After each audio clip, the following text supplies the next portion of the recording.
Ngayon nga ay araw ng Tuesday, nagluto tayo ng ulam natin. Pinakuluan natin yung chicken. Pagkatapos kumulo, ay nagpakulo naman na tayo ng mantika.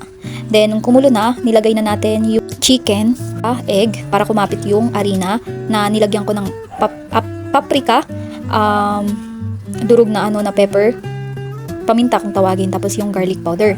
Pagkatapos, konting asin. Pagkatapos niyan, nilubog ko na yan sa kumukulong mantika. Nung lahat na ay na-dip dyan sa may harina at egg, nilagay ko na nga isa-isa. At nung naluto na nga siya, binaliktad ko na. Tapos nung nag-brown na siya, ay hinango ko na rin siya isa-isa. At pagkatapos nun, syempre, kakain na tayo. Yummers! Nasayangan nga ako sa natirang harina at saka egg. Ang ginawa ko, pinaghalo ko, tapos niluto ko rin siya. Ayan, naluto na siya. Tapos pagkatapos nun, kakain na nga tayo. Ang ketchup na ginamit ko, yung sweet and sour, yan, yung UFC. At tara, kain na tayo. Napansin ko, napadami nga ako ng kain dyan. Sige, kain lang ng kain. Sige. Magpakataba ka, beshi, wap. Pagkatapos ko nga kumain, nakapagpalpa na ako. Chinek ko yung nilabhan ko kung natuyo na siya. Kasi kahapon ko pa yung nilabhan. Ayun, ang dami ko nang itutupi. Tapos yan, nilabhan. Ngayon naman, nalaban ko naman yung mga damit nila Ate Melfa, Kuya North.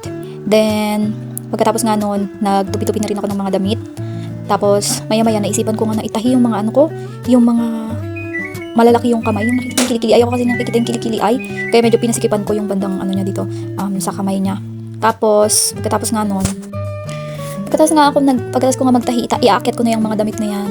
Tapos, mamaya-maya, magpapahinga na tayo at maliligo tayo. Kasi, nakaugalian ko na gabi ako naliligo or hapon.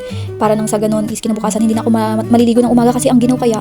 Pero yun lang, maraming salamat sa panonood. Mahal ko kayo, ingat ang lahat, lalo na sa tagulan. Bye-bye!